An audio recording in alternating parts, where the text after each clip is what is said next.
This is the last video in the seminar series on linear models, where I just discuss these basic 4 fundamental model types, and I call them fundamental once again, just to remind you of the fact that I think that if you understand these 4, you can go on to more complex models.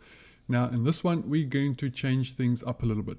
Things are quite different from linear regression, analysis of variance, and analysis of covariance. So let me show you why this is so.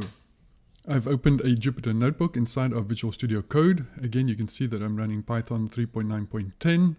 And these are the packages that we're going to use. As always, we're going to import pandas so that we can create a data frame.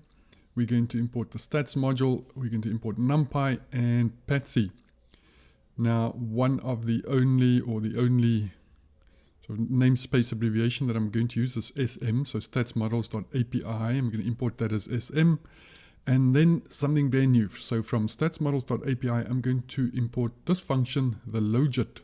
It's actually a class that it's going to create, and we're going to fit our data to this instantiated class, logit. So let's run that, and later on we'll see how that works. Here's our old friend, the Plotly plotting package, and nothing other than you have seen before. So I think it's quite important to remember that this is the 4th of a series, and you really have to watch video tutorial number 1, 2, and 3. So linear regression, analysis of variance, and analysis of covariance, so that you understand what is going on here. There'll be a link in the description down below to those 3 videos. You can read up about it on the website, or if you're watching on a computer, I'll put a little card right up there in the left-hand corner. So here we are busy with binary logistic regression. So that's a regression technique, and what we see here in our familiar old table, we write, you see the italics right at the bottom, binary logistic regression. So instead of an interval type or a numerical variable as our dependent variable data type, we're going to have a binary categorical variable. So on or off, 0, 1, yes or no, or anything, any categorical variable that has 2 levels or 2 classes. And as far as our independent variables concerned, that can be numerical or categorical, doesn't matter. And we're going to try to understand the relationship between our independent variables, and then we have to figure out a way how we understand this relationship with these 2 binary values. Now, it might become a little bit difficult. I can give them numbers, 3 and 42, 7 and 8, 0 and 1, 1 and 2. So these 2 levels of my dependent variable can be encoded with any number, and so we had better choose carefully such that this makes sense. And the way that we do it is what I've written down here. We see that we can have 2 levels. We can also sometimes refer to them as classes of the dependent variable, and we're going to encode them with a 0 and a 1. Now there's 2 of these, and you have to decide which one you encode with 0 and which one you encode with 1. And it's a very, very important decision that you have to make based on your research question. So the former, the 0, we sometimes refer to that as the failure, and the 1 as the success. So you have to choose one of these 2 values that you have for this dependent variable, this binary categorical dependent variable. You've got to choose which one is the failure and which one is the success. And it has nothing to do with the actual definition of the English words failure and success. It's just that the success is the one that we are after. We're trying to see which one of our, and to what extent, our independent variables, how it has something to do with the success. Now, it might very well be that success is death or recurrence of disease. So as I said, it has nothing to do with the definition of the word success. It's just the one of the 2 binary categorical variable values that we're interested in examining. So we can choose either of the 2 levels or the 2 classes as the success, and we're going to encode that with a 1. As I write there, this should be our class of interest. So once we've done that, we've got 0 for failure and 1 for the success, then we can view these encoded values as probabilities.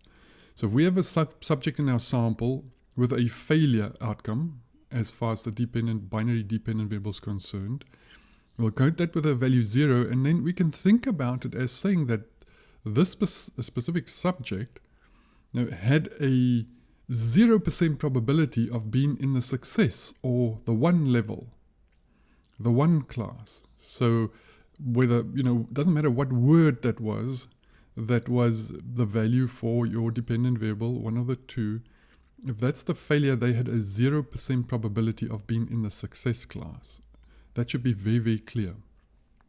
And a subject in the sample with a success or one value for their dependent variable, they had a 100% probability of being in the success or one level or class.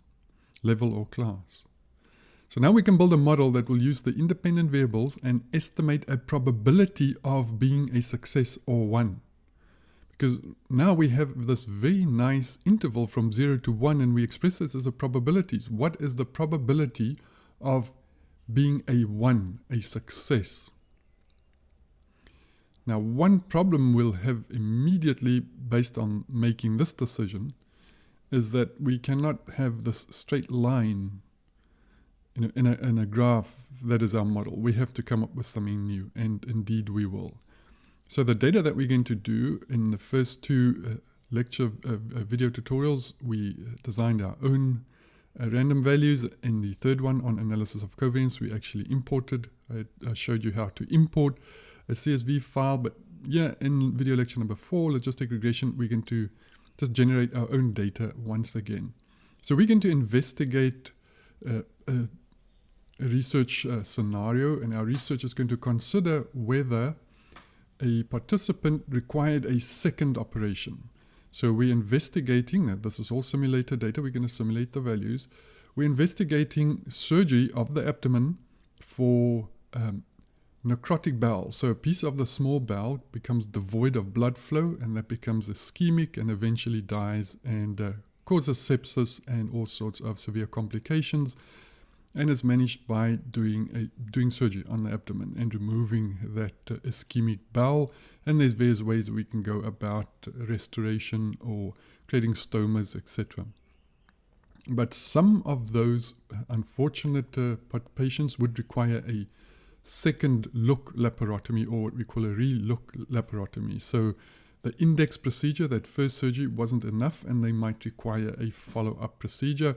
And there's various ways that we can go about that. We can do that on demand, or or as a planned procedure, or on demand. In other words, if the patient doesn't do well, only then do they go back for their second surgery. So that is going to be our binary dependent variable.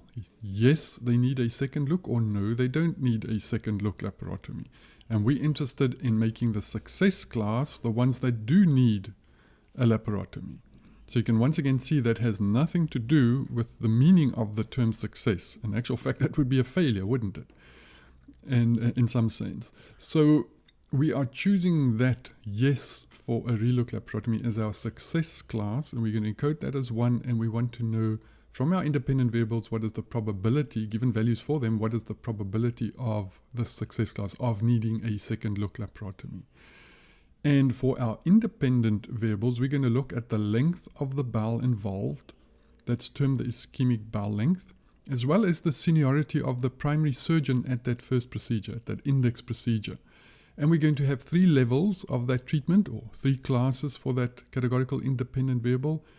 And that is a senior resident, or an attending surgeon, or someone who's an acute care surgery specialist. So over and above being an attending, having undergone extra training, and as an acute care specialist. So that depends really on what part of the world you are in. There's not always this differentiation between surgeons, but certainly this is what we're going to do for the simulated study. We're going to have a senior resident, and then they might be an attending surgeon, or they might be an acute care surgery subspecialist or super specialist, depending on which terms you'll use. So we're going to create these random values. So first of all, I'm going to create a NumPy array with 30 values of yes and then 30 no's. Those would be as strings, and I'm going to assign that to the variable dependent. And then I'm going to create a NumPy array of 30 string elements that are either senior, attending, or specialist. And those are going to have a probability of 0.5, 0.3, and 0.2. You can see they sum to 1, which we have to do in this NumPy array. And I'll show you the code, or you can actually see the code down there. So for these 30, they're going to be attached to the yes. So you see I'm sort of preempting the fact, or I'm simulating this data, that for those that did need a relook, that there was going to be a higher probability of them being senior. So I'm just fudging the creation of this data, but that's why I say it's important that you know how to simulate your data, especially when you start learning these things, because you can take control over the data and for the specific outcomes that you want, and helps you understand that. Then we're going to have another NumPy array also of 30 elements, also with either senior, attending, or specialist, but the probability is a bit reversed now, 0.2 for senior, 0.3 for attending, and 0.5 for specialist. So that when those random values are selected, there's a higher probability that it'll select specialist. And then I'm going to have another NumPy array of 30 numerical variables, random variables from a random distribution with a mean of 120 and a standard deviation of 20, 120 and 220. And then another NumPy array, but this time I'm dropping the mean a bit to 100. So let's see the pseudo-random number generator, as you can see there. So there is numpy.repeat. So that's going to repeat yes, no 30 times. So I'm going to use yes, yes, yes, yes 30 times, no, no, no, no 30 times. And then the seniority, it's the numpy.random.choice function. I pass a list of strings there. I want 30 of those, but it's going to be more probable that it selects senior, probability of 0.5, 0.3 for attending, and only 0.2 for specialist. And I'm assigning that to the variable seniority underscore yes. And then for seniority underscore no, I just changed that probability. So now I'm going to have 30 values and another 30 values, and I'm doing the same for length. It's the stats.norm.rvs function. Loc is for the mean, scale is for the standard deviation. I want 30 of those, and I'm just putting that as a first argument in the numpy.round function, and I want 0 decimals, just so that I have integer values of those. Right, now we can put all of that in a pandas data frame. So I'm going to have 3 columns, and I add these to the pandas.dataframe function as a dictionary with key value pairs. The key will be the column header or the name of my statistical variable, and the values would be the actual values that we just simulated. So there's going to be a relook required column, and it's going to have those 60 values. The seniority is I'm going to make a NumPy array, and I'm passing this list of 30 and the other 30 values. So there were 30 seniority yes and 30 seniority no values. And then I'm doing the .flatten method there. Because I have 2 separate NumPy arrays, I want to combine them and then flatten them so that they're one array. That's what the flatten method will do. And then I'm going to have a schemic bow length, and I do exactly the same, a NumPy array of this Python list, which is 2 NumPy arrays, and I flatten them so that they're 60 values all in a row. So there's my data, and it is now in a pandas data frame. Now we've got to think about our base classes, the class for our categorical variables against which the other is measured. Now both the relook laparotomy and seniority, they're both categorical variables, so we're going to use the pandas categorical function to indicate that these are categorical variables, and we're going to state the base class. So when it comes to seniority of the surgeon, we're going to choose the senior resident, the most junior of those 3 categories of surgeon, as the base class, and we want to measure being an attending and a subspecialist or super specialist against the attending. I should say against the junior surgeon, which we term the senior resident. So you have to choose that base class. And we've seen that before when we did dummy variables. One of them has to be the base class. And then when it comes to our dependent variable, we're going to choose yes as our success. That is the class of our categorical variable, our binary dependent variable that we're interested in. So this is what we do. So we say df.relook required. That gives me back a pandas series object, which I'm now going to overwrite. I'm going to say pandas.categorical. Take df.required, and these are my categories, no and yes. So the one that you state first here is going to be the 0, and the next one's going to be yes. And because yes was relook, that's the success class. Again, success has nothing to do with the definition of the word success.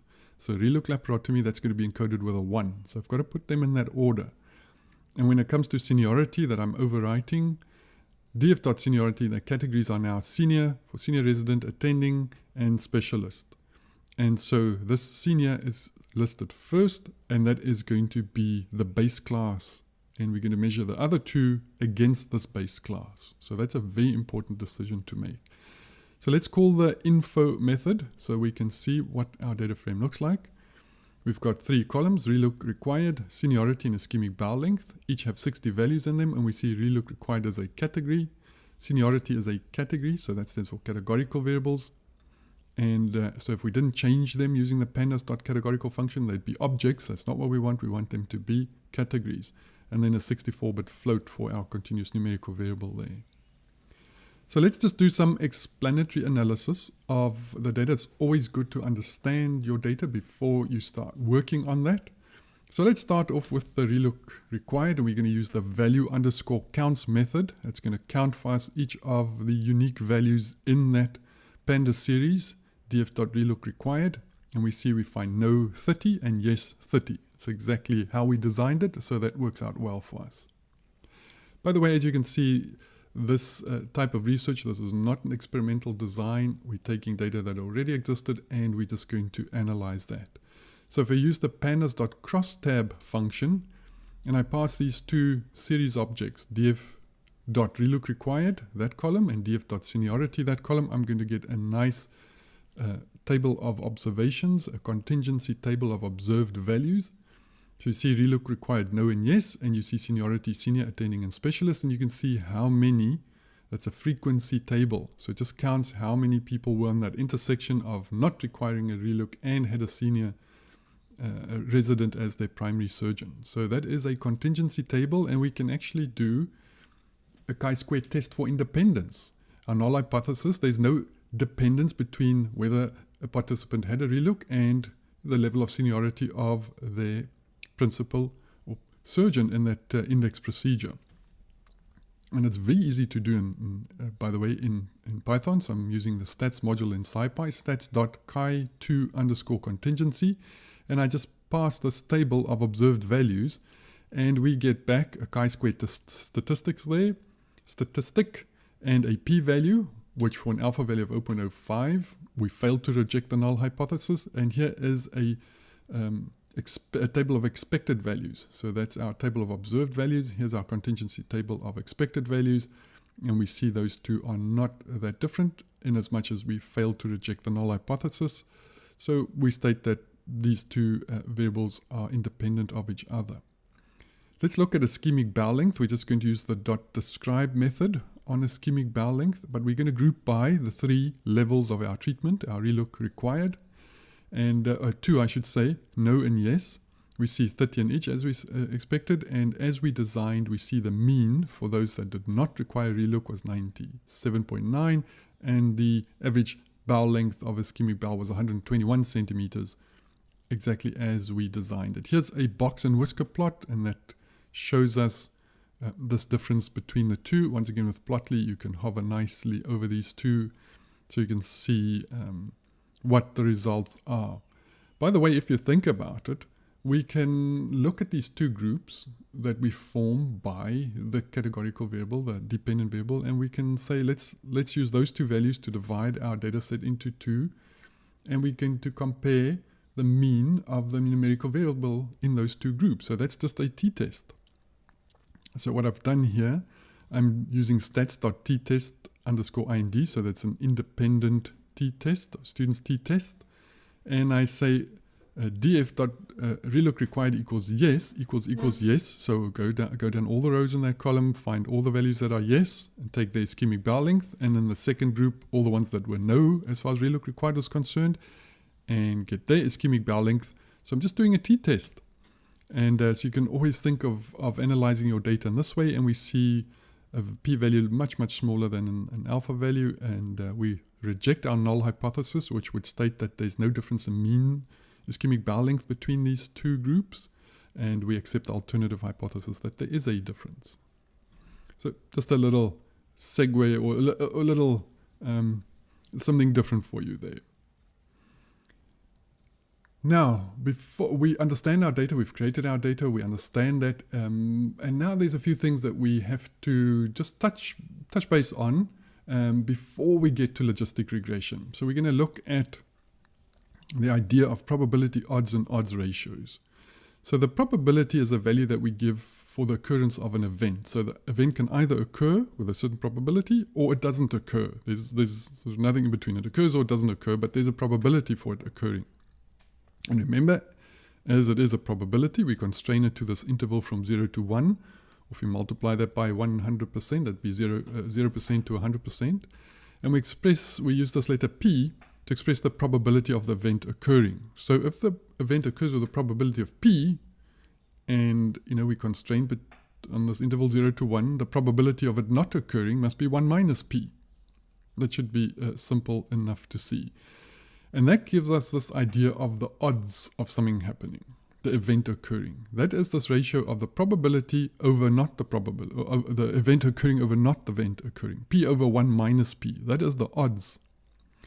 So the odds of the occurrence of an event is the ratio of the probability that the event occurs, P, over the probability that the event does not occur. That's 1 minus P. So if we have a specific event, you can see in this example, if we have a specific event that occurs 5 times in 15 attempts, so it occurred in 5 and it didn't occur in 10, in other words.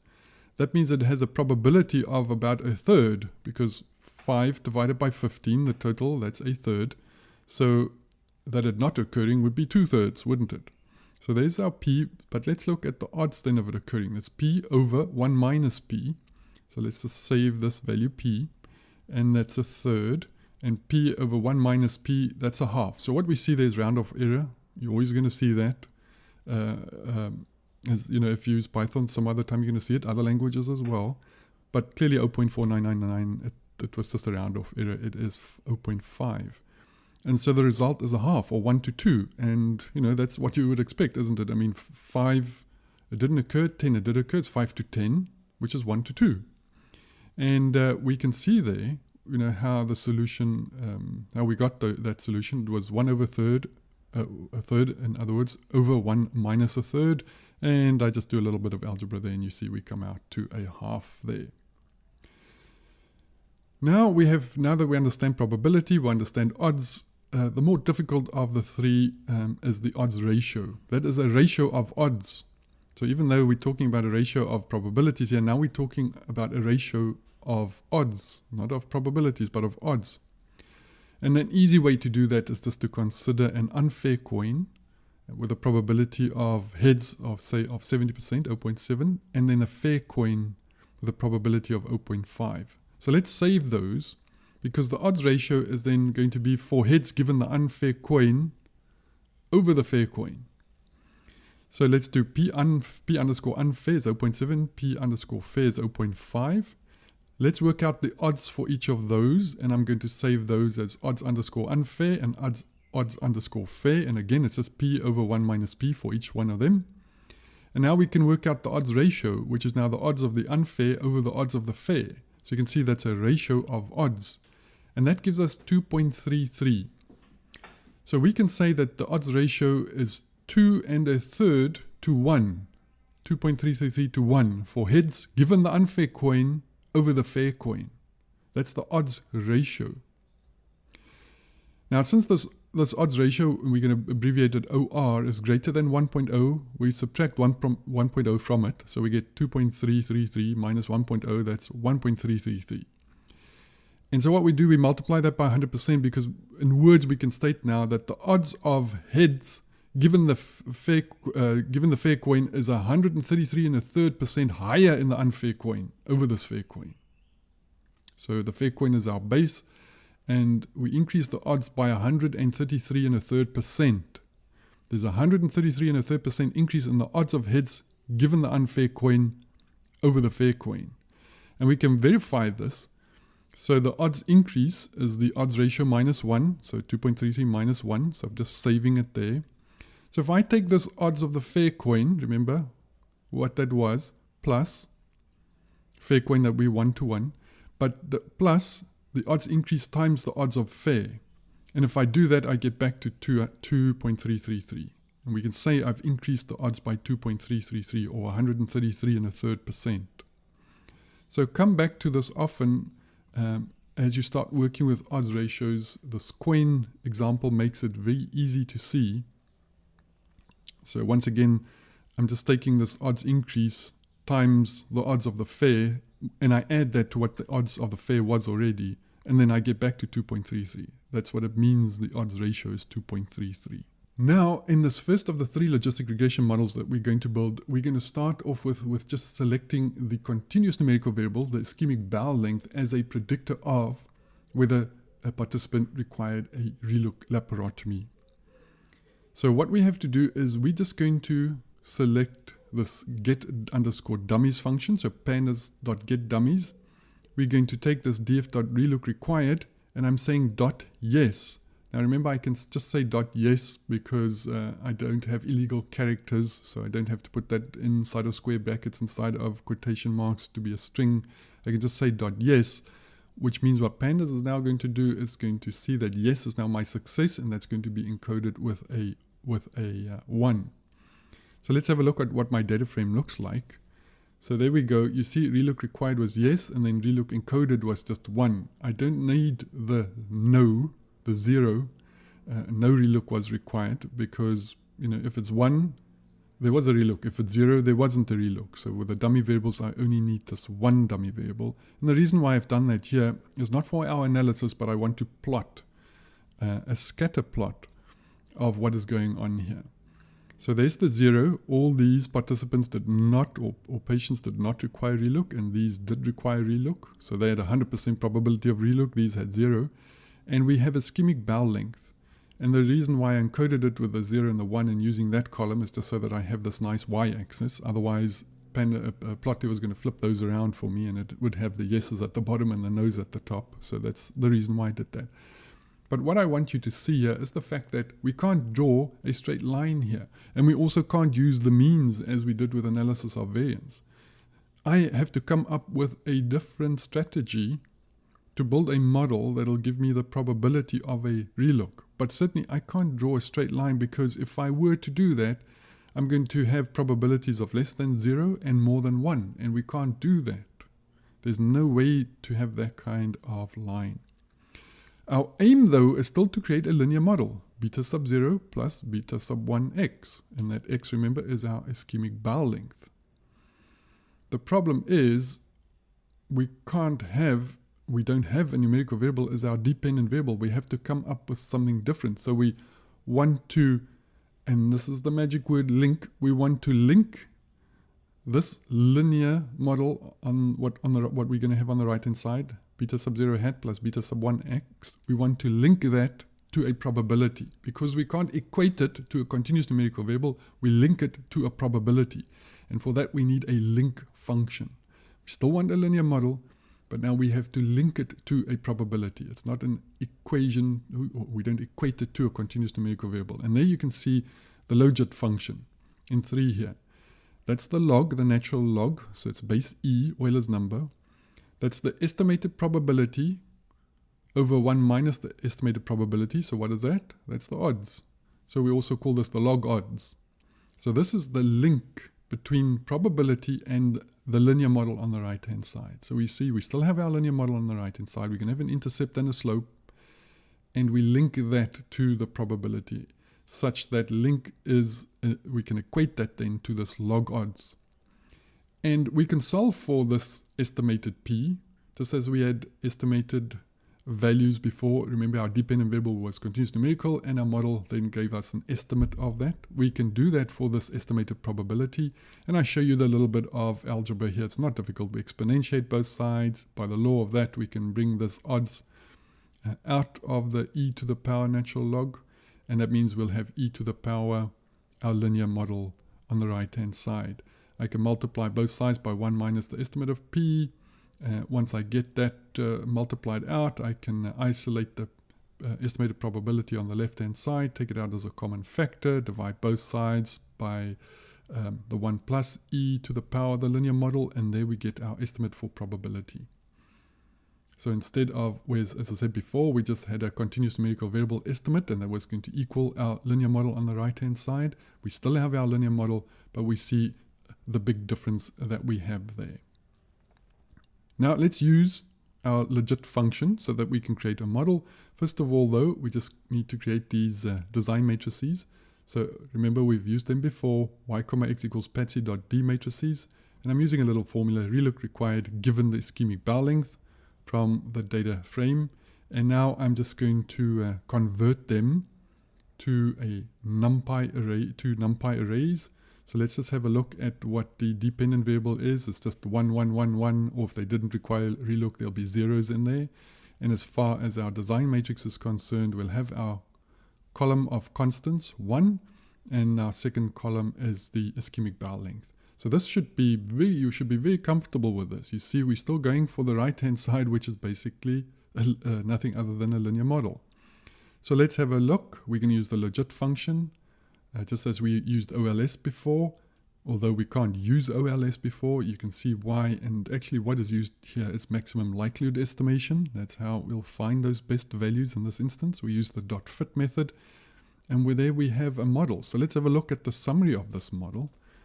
And there we go. We just need to learn how to interpret this. We still see coefficients there. We see a standard error for the coefficients. Coefficient divided by the standard error in this instance gives us a z statistic, and we can express a probability for that z statistic given the parameters for the z distribution. And then we can see the 95% confidence intervals. But we have to be very careful about these, because the values that we have here for the coefficients, this is how we would write them. The logit function on the left hand side, this log odds equals, there's beta sub 0 minus 5.7102 plus beta sub 1, 0.0519 times ischemic bowel length. But that linear model on the right hand side, that equates to the link function. And so we still have to solve, and we saw how to solve for this estimated probability. So now that we've done that, let's just take a participant, and we suggest that they have an ischemic bowel length of 120. If I now pass this with the constant 1, of course, so my list there, my Python list has the two elements in it, my constant, comma, the ischemic bowel length, and I pass that to the predict method of my new linear my logistic regression model, I see a probability of 0.6275. So given 120 centimeter ischemic bowel length, there's an estimated probability of 0.628, 62.8% of a relook laparotomy. So that's actually, that's very, very, very nice. What I want to do here, you don't have to worry about the code. I'm just adding a constant to this whole range of values. So I'm using numpy.linspace. So I'm going from the minimum bowel length to the maximum bowel length of my data set, and I want 50 numbers in between. That gives me an array. I just add a column of constants with the sm.add constants in the front, and then I'm going to predict. I'm going to use the predict function and predict for that whole range of ischemic bowel lengths. I'm going to create an array that contains all these probabilities, because I can now do a nice little scatter plot, because look at this. So this is what we have instead of our straight line. So we use maximum likelihood estimation, and that calculates all these values for us. So we can see our model here. And as the bowel length gets longer and longer, you can see the probability of the relook laparotomy occurring or being required. And what we have to do, and that becomes very important, and as you learn more about these, there's techniques to look at where we make this cutoff, because what this model is going to give us is a probability, say there, of 0.6407.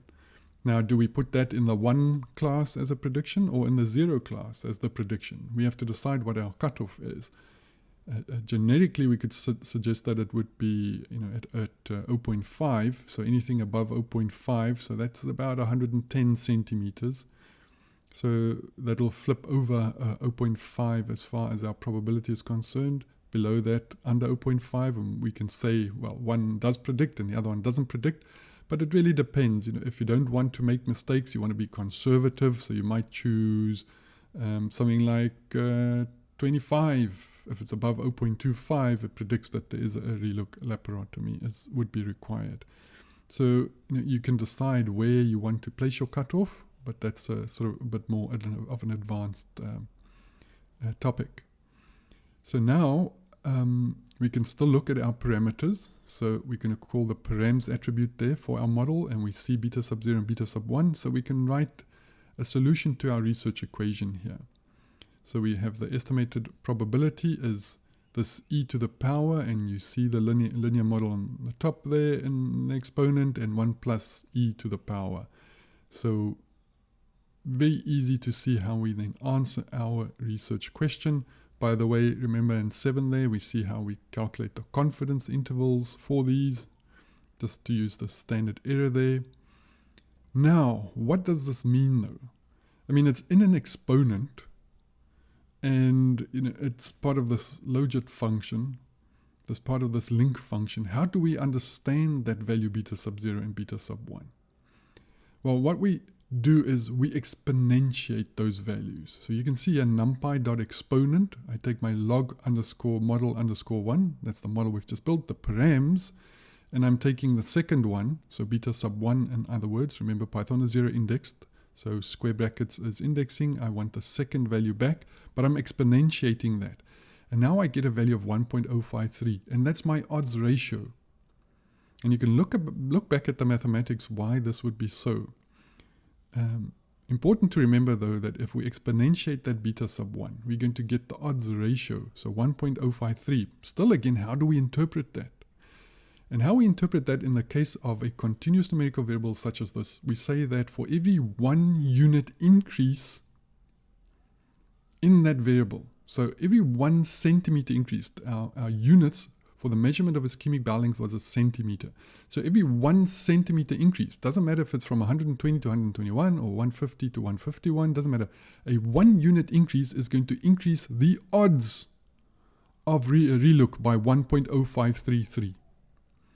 So the 121 centimeters over the 120 centimeters would increase the odds of a relook by 1.053. And you can see we can subtract 1 from that and multiply by 100. That'll be 5.33%. So every 1 centimeter increase increases the odds over the lower centimeter by 5.33%. So that's a very powerful thing to do. So let's create, you don't have to do this, but let's create user-defined functions. I'm going to use the dev keyword, dev. I'm going to call my function prob, and I'm going to have a variable that I pass to it x, and it's going to return for me the log underscore model underscore 1 predict 1 comma x. So that's just going to return for me the probability if I give it a value, ischemic bowel length value. And now we're going to use that inside of a second function. I'm going to call this one odds. And so I still pass in the ischemic bowel length. I'm going to assign this value p to calling this function prob with this x. So it's going to return a probability for me so that I can calculate an odds. So you can have a look at that code. So now that I have this odds function, I can pass 120. And what it's going to do, it's going to spit out an odds for me of a relook given 120 centimeters. Now, remember we said the odds ratio was 1.053, and I want to show you that is so. So let's pass 121 centimeter over the odds of 120 centimeters. And lo and behold, I see 1.0533. That's the odds ratio. So let's do odds of 156 over 155, 1.0533. Every 1 unit increase increases the odds of a relook by 1.0533. And then we said it's above 1, so I can subtract 1 from it. That's 0.53. Multiply by 100, that should be 0.053 there, and that gives us 5.3%. So 5.3% increase in the odds, not the probability, the odds of a relook for every 1 centimeter increase. By the way, just for clarity and completeness sake, if that odds ratio was below 1, say for example 0.8, I would subtract that from 1. So not 1 from it, but it from 1. So 1 minus 0.8, that's 0.2, and that's 20%. And I would say it would decrease the odds of a relook by 20%. So just check which way you have to subtract either it from 1 if it's below 1, or 1 from it if it's above 1, multiply by 100%, and that gives you the change in the odds. Now we can do exactly the same thing with the confidence intervals around the coefficients. So I can get the conf int values, log underscore model underscore 1 dot conf underscore int, but I'm passing that to the exponent function numpy.exponent so that I can get the 95% confidence intervals around the odds ratio, which is the exponent of the coefficient. You take e to the power the coefficient, which gives us the odds ratio. And you can see there the 95% confidence intervals around the odds ratio, the exponent of the coefficient. So that means we can express p-values for these, and we see here for beta sub 1 we have 0.000652. That's less than an alpha value of 0.05, so we reject this null hypothesis. And by the way, our null hypothesis here would be that beta sub 1 equals 0, or in words we would say that ischemic bowel length is not a predictor of the need for a relook laparotomy. I just want to show you visually. I'm just going to create a z-score, and we get that from our table. It was 3.406. It's the coefficient divided by the standard error. I just create a bunch of these x values, and I'm going to use that to plot the z distribution. You can see these dotted lines. That was our critical z values, and we see our z values is way beyond that, and that's why we got our p-value that was so much smaller than 0.05. So just some code for you to have a look at there. It's nice to express visually why we get this significant value. Now let's ramp it up, and we're going to use a categorical variable as our independent variable. So we can use that seniority of the surgeon, principal surgeon at this index procedure, to understand that relationship between that independent variable and the probability of a relook. So there we go. We're going to create our design matrix. So y comma x equals patsy.d matrices. There's my little formula. Relook given seniority. The data comes from the DF data frame. And let's print some of those out. So you can see my constant for my design matrix X, my constant of 1 as I always have, and then we see the two dummy variables. So that will be for attending or for subspecialist, because remember the base class with the senior resident, we don't need that one, we only need these two. And here you can see I've just printed out from the data frame itself, it was attending, so that's why it's 1 0 1 0 0 0 was senior resident, 0 0 was senior resident, and then attending again 1 0, and if it was 0 1 that would be a subspecialist. So I'm going to convert those to NumPy arrays as we always do, because I want to use this legit function once again. And I'm going to call my new model log underscore model underscore 2.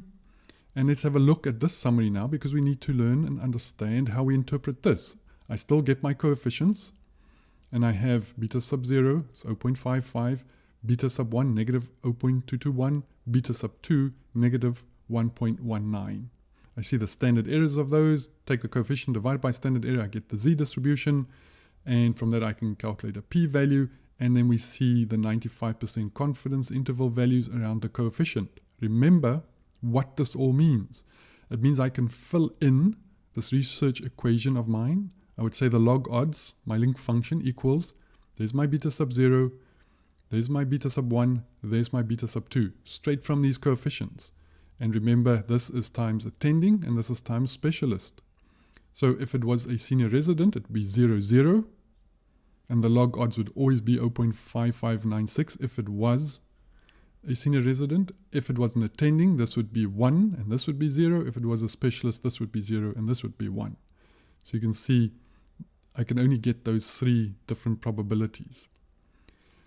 So let's look at taking the exponent of those coefficients. Remember, that's in the params attribute. And if once I take the exponent of that, so e to the power of these coefficients, I get the odds ratios. So let's have a look at that. I see for beta sub 1 an odds ratio of 0.8. So that is if it's an attending, I get an odds ratio of 0.8. And if it's a subspecialist, we find an odds ratio of 0.302. So how do we interpret these? Now both of those are below 1. So remember, we're going to subtract that from 1. So 1 minus 0.8, that's 0.2, times 20, times 100% is 20%. So we can say there's a decrease in the odds of a relook laparotomy of 20% if it is an attending as the main surgeon as opposed to the senior resident. See how it's now become so crucial for us to have chosen one of those 3 levels as our base case, because we are comparing, this is an odds ratio comparison as far as, remember the unfair coin and the fair coin? So that is the attending over the senior resident. And have a look at if it's a subspecialist. It's 1.0 minus 0.303. That gives us 69.7%. That's a 69.7% decrease in the odds, not probability, in the odds of a relook laparotomy if the main surgeon is a specialist as opposed to, once again, the base case, a senior resident. And we can do that for the confidence intervals as well. So exponentiate all of them. And we can see the 95% confidence intervals around the odds ratio now. It's exponent, so it's the odds ratio. Now have a little look at this. Something's going on here. Look at beta sub 1 and beta sub 2. So the odds ratios is 0.18. That's below 1. So that's a decrease in the odds. Till 3.37. That's above 1. So that's an increase in the odds. So within the 95% confidence interval limits, there's both a decrease in the odds and an increase in the odds. And once you have that, you cannot have a significant p-value. So let's go back. There's our model. Have a look at this. This x sub 1, remember that's our beta sub 1. Look at that p-value, 0.76. Look at these confidence intervals now still expressed as coefficients, negative to positive. So within that range is both a decrease to an increase in the odds. Now look at what happens to beta sub 2. We have a p-value of 0.048, so that is less than 0.05. And have a look at this. Our odds ratios around the coefficient is both negative, and if you exponentiate that, that means it's both going to be values below 1. So have a look at this. The 95% confidence intervals in the case of a specialist shows a decrease in, we subtract from 1 minus 0.99, that's 0.01, that's 1%, to 91%. And because they are both a decrease, the confidence interval shows both a decrease, they both fall below 1. But it is from 1% to 91% decrease. And now we have a significant p-value, if just barely. So those are all very important factors. Now finally, we're going to use both the continuous numerical and the categorical variables as our independent variables. So we're going to use both the seniority of the surgeon at the index procedure and ischemic bowel length as a predictor of whether a relook is required. Once again, we're going to create our design matrices. So we say in our formula, relook required given ischemic bowel length plus seniority. Now the order here, we just have to or realize later that the order that we give it in here is not going to determine which is beta sub 1, which is beta sub 2, and which is beta sub 3. We have to just be alert when we look at the values, what happens. So let me just show you what these values look like. And you can see there my constant, my column of constant, and then we see a 1 and a 0. So it's made attending beta sub 1, it's made subspecialist beta sub 2, and it's made ischemic bowel length, even though I put ischemic bowel length first there, it made ischemic bowel length beta sub 2. So just make sure of that order. Which means, and I want to write it out for you here because we haven't done so before. Here's my research question. I have the probability, this estimated probability, of a relook. There we go. It's beta sub 0 plus beta sub 1 times an attending plus beta sub 2 times specialist, and those can either be 0 or 1, plus beta sub 3 times bowel length. So I've got 4 parameters there, beta sub 0, beta sub 1, beta sub 2, beta sub 3, over 1 plus e to the power of that. Or, if you want to think about this still as a linear model, that's beta sub 0 hat, beta sub 1 hat, beta sub 2 hat, beta sub 3 hat, and that equals this log odds of this estimated probability. Our null hypothesis is still going to be the same, and that's why I have these 4 models for you all in a row. It's still the same idea as we had with linear regression, analysis of variance, analysis of covariance, that all these beta sub 1, beta sub 2, beta sub 3 estimates are equal to 0. But in words, we would state that seniority and ischemic bowel length are not predictors of the need for relook laparotomy. So let's do that. We're going to create NumPy arrays from our design matrices. We can use the logit function. And this time we're just going to assign it to the variable log underscore model underscore 3. This is our third model. Lo and behold, we can call the summary method there. And there we have our beta sub 0, beta sub 1, which remember is attending, beta sub 2, which is subspecialist, and beta sub 3, which is ischemic bowel length. So watch out for the order there. Still have my standard error, z statistic for each, probability of each, and 95% confidence intervals around the coefficients. So the coefficients I filled in for you here. It's just taking these values that we have for the coefficients there, and there is the solution to our research question. And you understand now what you have to do. You have to exponentiate those values, these coefficients. Those are going to give you odds ratios. You have to exponentiate these 95% confidence interval, lower bound and upper bound values. If you exponentiate them, you get the 95% confidence intervals around the odds ratios. And you know now if an odds ratio is more than 1, it increases. If it's less than 1, it decreases. The confidence interval straddles that 1. You're not going to find a significant p-value. If it doesn't straddle 1, you are. And you can see here the p-value for the attending was not significant, 0.66. For the 0.67, for the subspecialist, it was 0.53. And then for ischemic bowel length, it was significant. And once again, you can see the negative to positive, negative, positive, and then positive, positive. So you can see why those two were not significant, but this ischemic bowel length, given those other two. Now you have to understand that in this model, we're not seeing these things as separate. They are now combined into a single model. So it's given that it is an attending or not, given that it is a subspecialist or not, over a senior resident with the ischemic bowel length. Only then does it give us this significant value there. What I wanted to do for you is just to create a bunch of values. You can have a look at the code there so that I can finally express this nice model for you there. There's the result of our model. So for each of the resident, the attending, and the specialist, we can see the probability of a relook given this ischemic bowel length. So they each have their own line, and you can see this beautiful sigmoid shaped curve there. It's constrained between 0 and 1, exactly what we needed.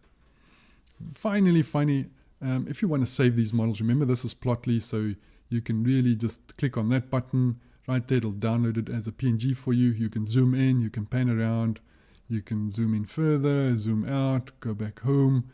You can even zoom way in. Let's go back to home.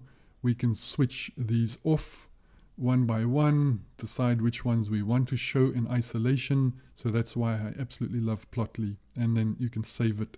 And here instead of using the save button there, I say fig.write_image, give it a name. It's going to see that it is a PNG file. My format is PNG, explicitly stated there, and I can specify a width and a height. So if I were to run that block of code in this folder or directory, it's going to create that nice PNG file for me, and it's ready for use in a report. So I really hope you enjoyed this seminar. We looked at linear regression, we've looked at analysis of variance, analysis of covariance, and now logistic regression. And I hope you saw that progression, how one just builds on the other, and why I call them the 4 fundamental linear model types in quotation marks. If you understand the basics of what I've shown you in this seminar series of 4 video tutorials, you're well on your way to making use of these types of models and looking at more complex models.